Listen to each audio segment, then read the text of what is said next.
Kyler Murray or Kirk Cousins, which quarterback would you rather have? Plus, what happened at the Target Center last night as the T-Wolves continue to struggle? It's all coming up next on Superior Sports Talk. Locked On Sports Minnesota Podcasts. It's endless Minnesota Vikings talk with the diverse voices of your local experts. Now it's Superior Sports Talk with KARE-11 sports anchor Reggie Wilson and Luke Inman. It's 30 minutes every day, and it's all the Minnesota sports you need. It's Superior Sports Talk, and it starts now. Back in the lab, Reggie and Luke back at it. Another episode, Superior Sports Talk, presented by Locked On Sports Minnesota. It's your daily 30-minute breakdown, everything Minnesota sports, which you can now find streaming on your Roku or Amazon Fire Stick devices. Just look out for our Locked On Minnesota Sports app there as well. That's Reggie Wilson on Twitter, at Reggie Wilson TV, end up on KARE-11. Tuesday, Reg, how we feeling?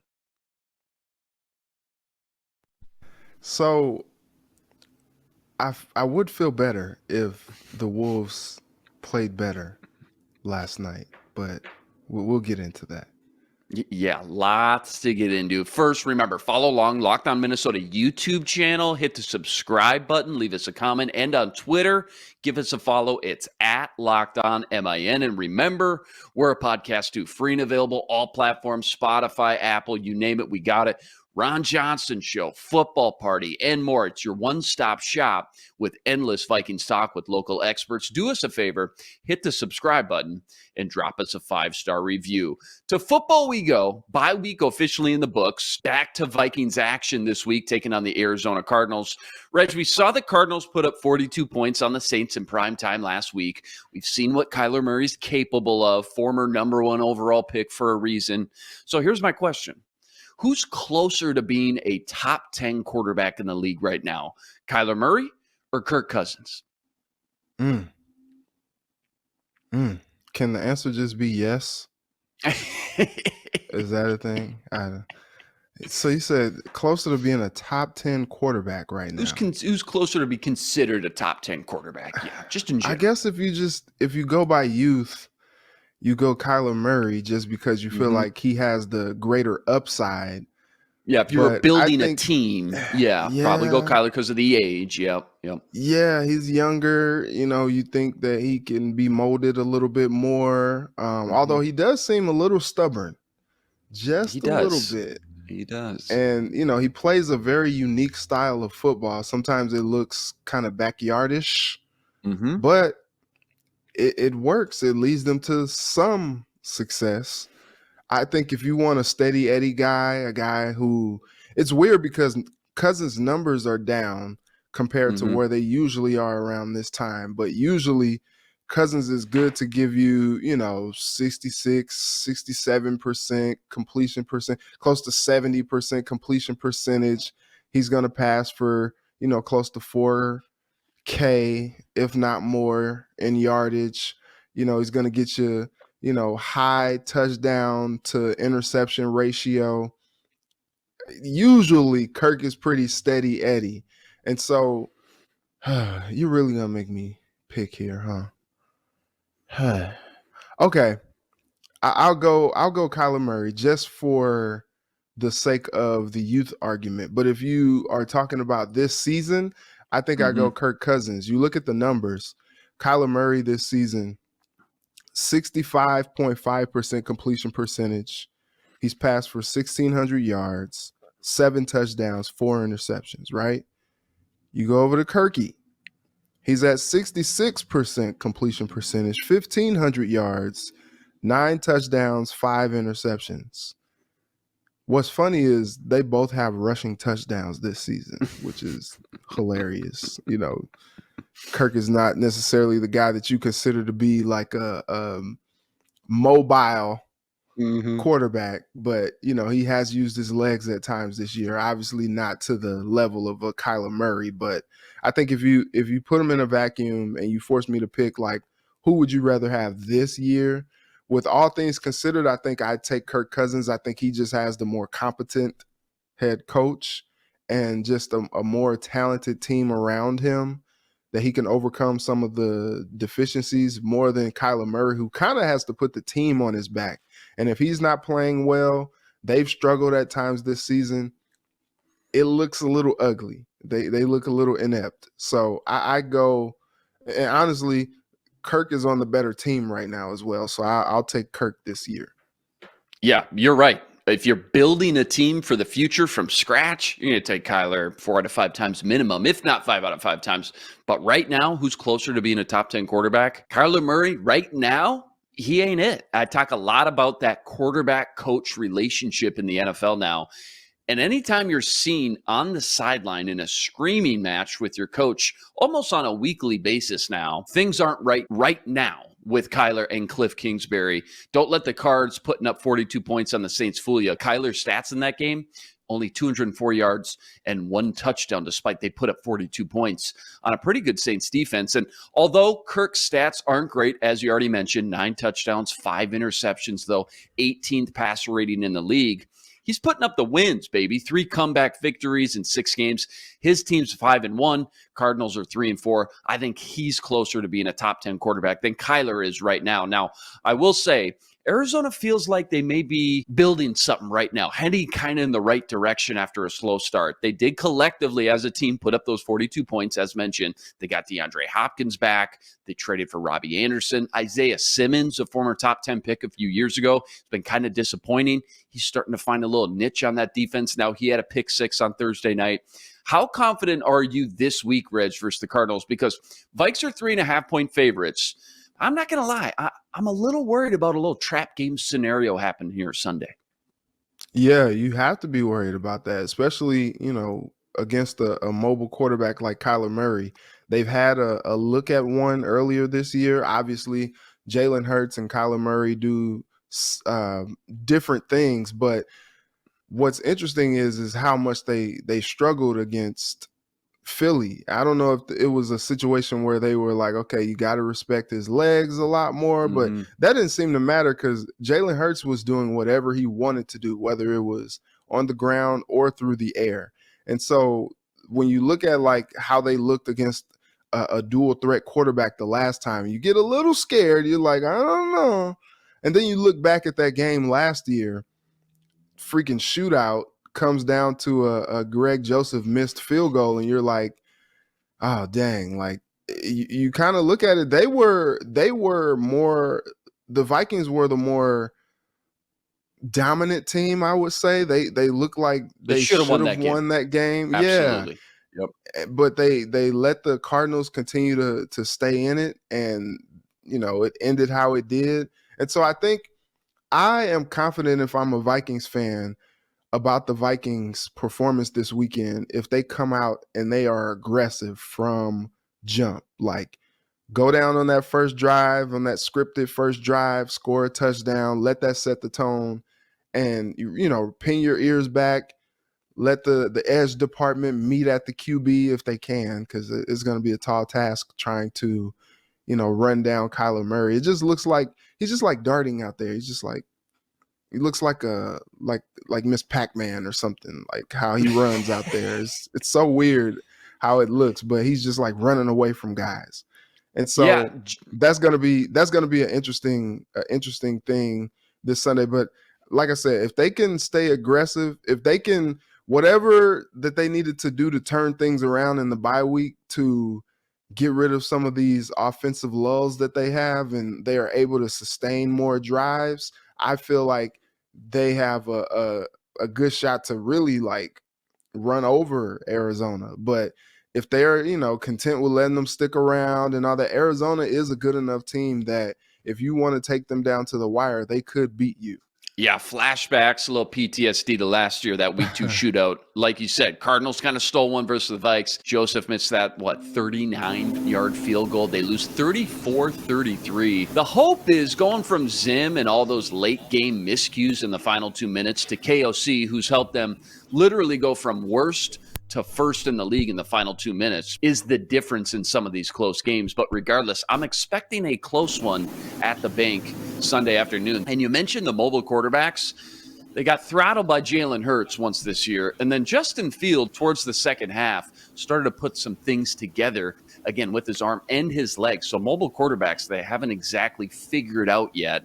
Another reason just to be a little timid going into this game, coming out of the bye versus Kyler Murray. Moving on here real quick, backup tackle Oli Udoh, he was arrested over the bye for resisting officers at a Florida nightclub when he followed a woman into a bathroom and wouldn't leave. It's kind of a wait and see approach now. See what happens. Is he suspended? Is he just flat out cut? Not sure. Not going to speculate up to this point. But if he were to be dismissed from the team, the sudden lack of depth on the offensive line feels kind of thin. You got Blake Brandel, rookie Vidarian Lowe from Illinois, and pretty much just Chris Reed and Austin Schlottman now on the interior.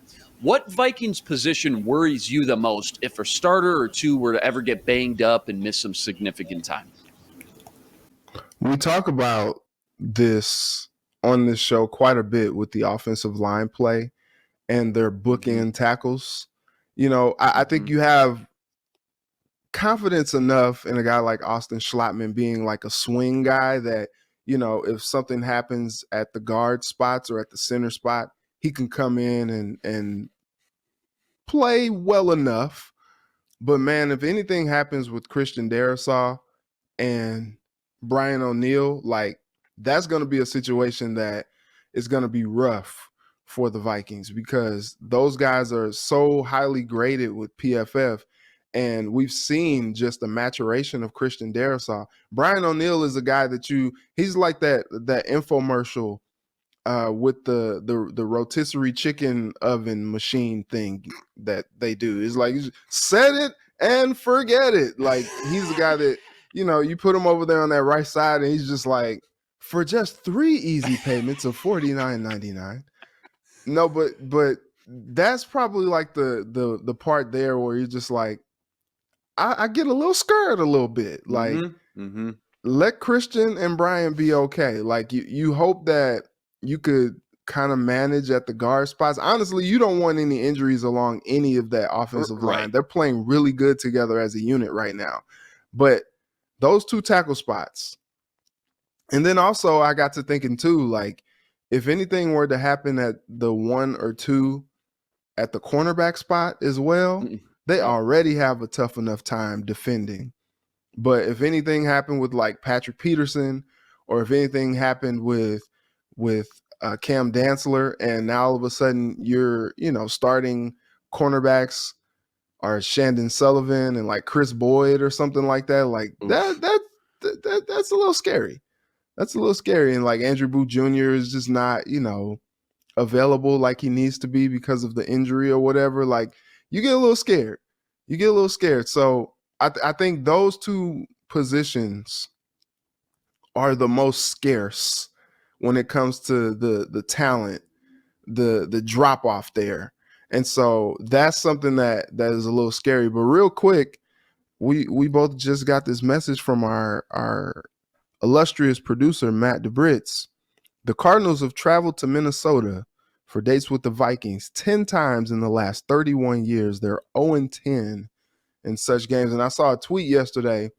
The last time the Cardinals came to the bank was when you got the dancing Kirk Cousins when he was doing I don't know what that was that he was doing in the end zone. Still trying to figure it out. What are you doing, man? But you all right? You know, he's on vibes. He's always on vibes. So maybe we see a dancing Kirk Cousins. Maybe we get Kirk Cousins doing the gritty this weekend. Back to the injuries just real quick. Yeah, God forbid, never hope anybody gets hurt. Defensive line, they've already shown they're willing to use a heavy rotation. They'll pull out Dalvin Tomlinson for 2 series in a row, and they'll roll with James Lynch and Ross Blacklock. I like Brian Asamoah and Troy Dye well enough in backup situations in a pinch. Even Josh Metellus, been a solid backup safety this year. Running back, you've got an absolute stable of guys. I guess outside of the obvious, right? Kirk, JJ goes down, yeah, you're in trouble. Maybe rolling with Johnny Munt and Ben Ellefson if Irv Smith were to go down for long stretches seems like could be an issue in like the big play department, but I think we're all the way back to the offensive line again, what you started with. It's been one of the best blocking units in the NFL, and you go from that to guys with just very little experience. We just don't know what they got. That could be a huge drop-off. Vikings-Cardinals Sunday in the backyard at the bank. Vikes fresh, coming off the bye. Cardinals are fresh too. They played on Thursday night, so they get a couple extra days of rest as well. Kickoff noon Central Standard Time. Rest assured, Reggie and I will be here all week breaking it all down. Reggie, you going to be there Sunday? Of course, I'll be there Sunday. Always. Are you kidding me? Well, I tried to catch you at the T-Wolves game last night. Didn't connect. Weren't there. I'm going to the game Sunday, so we better connect this time. Okay. All right? For the fans. We got to do it for the fans, the people, that one person that watches the show. We're doing it for you. Coming up next, breaking down the T-Wolves' struggles last night versus the Spurs and who's to blame for the loss. But first, Vikes now 12-1 to win the Super Bowl after that 5-1 start. Justin Jefferson, 25-1 to win the MVP. Vikes open the week as 3.5-point favorites versus the Cardinals coming out of the bye. Make sure to keep tabs all season long and check these odds out and more with BetOnline. BetOnline.net, fastest and easiest way to check in on all your betting needs. Find all your favorite sports and events at the #1 online source for odds, lines, and games. Stats, news, info, you want it, they got it. BetOnline makes betting easy and is your #1 source for all your betting needs. NFL, MLB, NBA, even MMA and UFC. Go to BetOnline.net today to learn more. That's BetOnline.net. It's where the game starts. And remember, when you subscribe to Locked On Sports Minnesota, you're getting endless Vikings talk with local experts. Sam and Ron talk football every day in the Ron Johnson Show. Reggie Wilson gives you a sports anchor's perspective right here on Superior Sports Talk. And the Minnesota Football Party brings together the top Vikings podcasters in the city. Subscribe to the free Locked On Sports Minnesota podcast feed wherever you find your podcasts. Drop us a 5-star review or find our videos on the Locked On Sports Minnesota YouTube channel. Hit the subscribe button, leave us a comment, let us know what you think. And you can now find us streaming on your Roku or Amazon Fire Stick devices. Just download our Locked On Sports Minnesota app. Enjoy all our content for free and daily shows at your fingertips any day, anytime. All right, to basketball we must go. Wolves were 2-1 heading into last night's matchup with the Spurs. 9.5-point favorites at home. Remember, they were supposed to take advantage of this nice little easy soft schedule out the gate, but instead they found themselves down nearly 40 points in the second half. They end up scraping their way back to make it look respectable, losing by 9. That does not tell the story. Where do we even start here, Reg? I was there live and in person watching the whole thing. We got there like 10 minutes late. We're down double digits. Finally sit down, get in our seats. Just kind of a disappointing, frustrating performance all the way around. What were they saying on the broadcast that I might have missed as to how things look so ugly so quick? What's the biggest takeaways? They didn't have any juice, man. Like it was interesting. Like they lost Pat Bev this year. He was a guy that would like get up in your face and say like, "Come on, y'all, let's go, let's do this." Like rally the troops. I'm not really sure they have that guy. Yeah, I don't think they have that guy anymore. Like who is that guy that is the spark for this team that comes in and is just like, look, no more, none of this. Let's go, let's pick it up. Like who is that guy? They don't have that guy. You know, like that worries me. Asked that media that day. Worries me a lot, it is. It is yeah. worrisome. Austin Rivers was asked about that on media day, and he was like, "I feel like I can be that guy." He was like, "Obviously, I'm a little different than Pat, but he didn't. He didn't play yesterday, so it was just like, I don't know. Like they need that dude that has that dog in him. Like they need like a Draymond Green type of a guy. Yep. That will just like get in your face.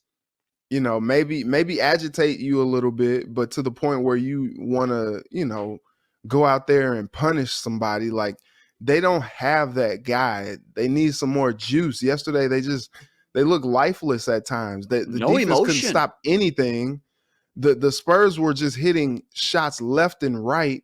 You know, like it was kind of ridiculous. At one point, you had players on the Timberwolves with a plus 32. Like, what the heck is that? What is going on? Plus 32? It was rough, man. They got up, and that fourth quarter, it looked like they could like try to come back. They got it down to double. They got it down from double digits to single digits in that fourth quarter after being down by as many as 35 at the start of the fourth quarter. And that last like 5-minute stretch, they started settling for threes. Yep. When they had enough time to really kind of break it down a little bit more, and it just didn't work out. Like that was the team with the Spurs. Like you could kind of take their will in the fourth quarter if you wanted to and really impose your own. And they didn't do that. I don't know. It was just some disjointed basketball there for most of that game. And they couldn't stop the Spurs from doing anything. They couldn't grab a board. That was the problem too. The Spurs had so many second chance points, second chance opportunities, even with a lineup that they're employing where they're supposed to be grabbing more rebounds, adding Right. Rudy Gobert. Like, what are we doing? What's going on here? I don't understand. Yeah, 39 rebounds for Rudy the past 2 games. He puts up 7 rebounds last night. Just could not catch one for his life. You mentioned they settled for threes at the end. Tough when you're sitting there watching Ant go 1 of 8 from three-point land. Just could not buy a bucket. Disappointing, frustrating, but shocking too. Like, this is not a Spurs team that's supposed to be able to come into your building and do the things they did. A team not like known for serious contention for like a playoff push by any means heading into the season. When you watch a team get down by 35 in the third quarter, it becomes so deflating knowing there's just really no chance you can come back from something like that. You can't sugarcoat any of it here. Chris Finch said they were out punked. You could see them just out energized. Like you said, not a lot of emotion. So you knew this thing would take a while here. How long of a grace period are you going to give them here, Reg? Like, how long's the leash fans should be willing to give them? Because I'll tell you what, it's one thing to lose. It's another thing to lose like they did last night. If that happens a few more times, I imagine this leash is going to get tight real quick. Yeah, I feel like you give them a couple weeks, maybe you give them a month. But during that time, though, you want to see some signs of positivity. You know, the games that they've won, you know, that game on Sunday, not bad. Not bad. Like I think they went in there and they took a 8-point lead out of the third quarter and turned it into a double-digit lead in the fourth. And you're like, okay, that's the team that I think you want to see. But like, then you come out the next night and it's just a lull. You know, it's the first back-to-back of the season. I get it. But it's just like, what? Huh? Like, they got the Spurs again on Wednesday. I think it would be good for them. It would behoove them to learn from the mistakes that they made. Sorry.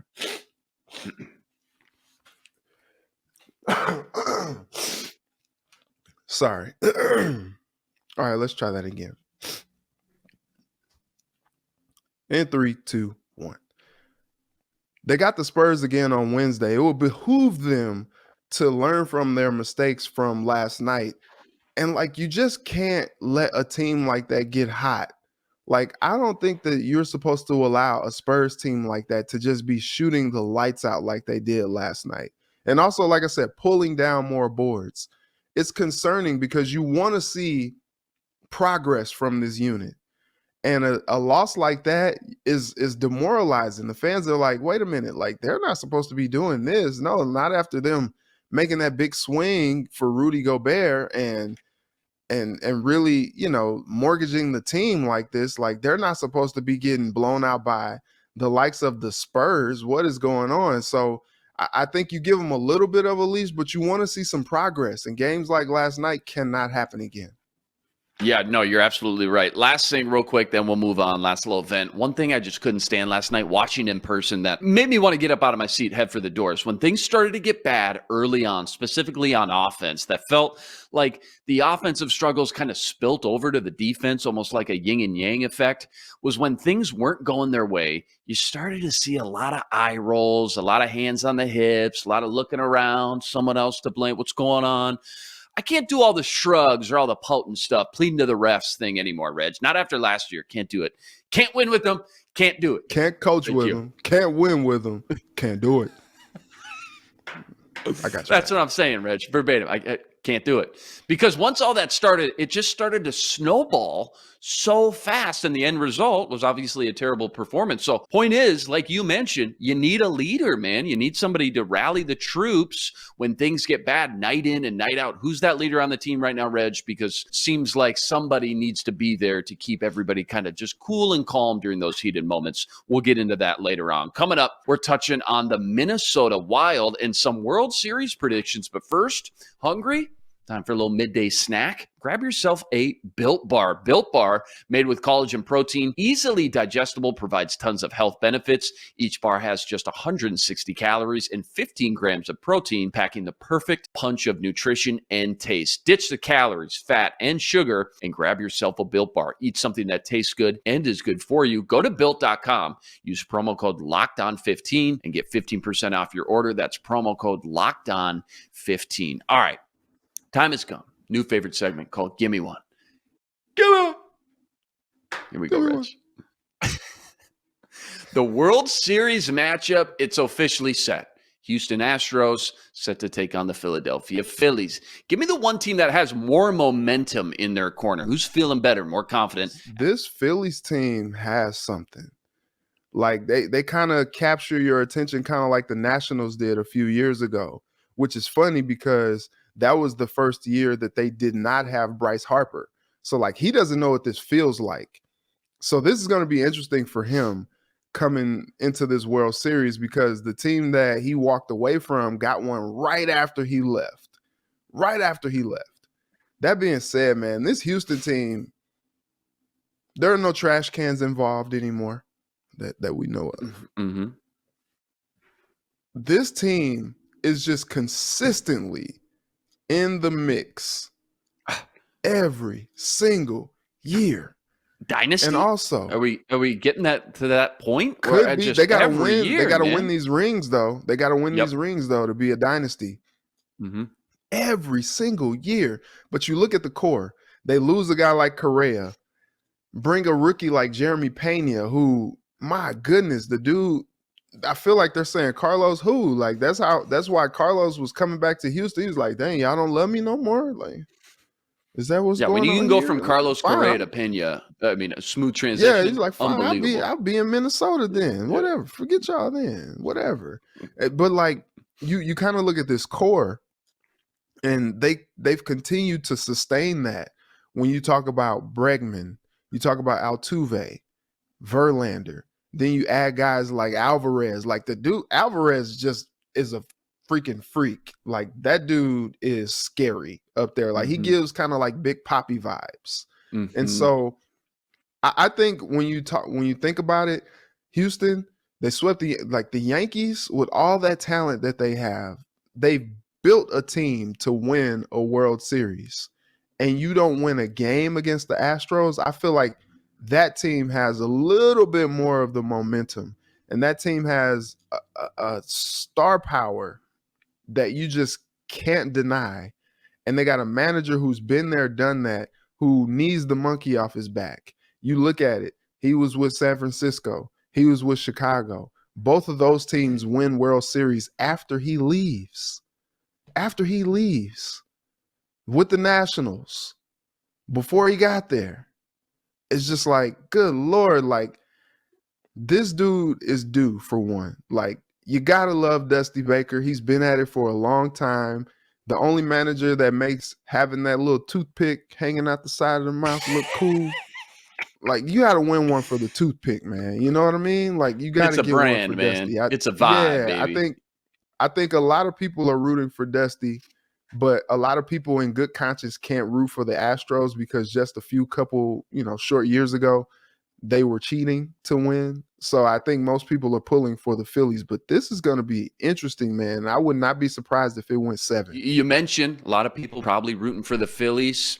And that makes sense on paper, but I got a wild and downright almost scary fact about the Phillies, the World Series, and the economy, Reg. That's going to blow your mind. You ready? I got this from the wife. Lord. She reads the Morning Brew every day. It's a quick little daily newsletter for young business professionals. Here it is. I'm just going to read a verbatim quote.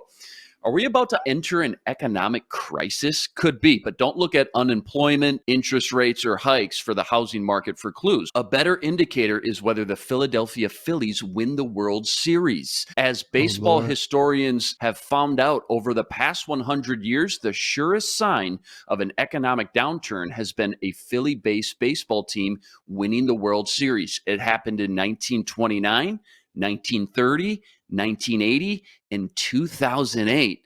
And now the Philadelphia Phillies are obviously in the World Series once again. So Obviously, I know a lot of people are a little bitter. They got a bad taste in their mouth about the Astros, but be careful what you wish for here, because if the Phillies win again, it could mean bad things for the economy to come. Just want to throw that out there, Reg. I read that, blew my mind. I had to share with the folks. So pretty wild. Yikes. All right, that's a wrap today. Back tomorrow. More Superior Sports Talk on Locked On Sports Minnesota Network. Remember, you got to like, rate, review, and subscribe to the YouTube channel. Join us every day for another episode with your 30-minute breakdown of everything Minnesota sports. We're a podcast, too, free and available, all platforms. Subscribe. Drop us a 5-star review, and find us now streaming. If you got a Roku or Amazon Fire Stick devices, just look out for our Locked On Sports Minnesota app there as well. That's the man, Reggie Wilson, on Twitter, at Reggie Wilson TV. Check him out every night up on KARE11. I'm Luke Inman on Twitter, at Luke_Spinman. Special thanks to our producer, Matt DeBritz. Tune in tomorrow to Superior Sports Talk, part of Locked On Sports Minnesota. For Reggie, I'm Luke. Until tomorrow, signing out. Despite what Luke says about the economy, be blessed. Spread love today.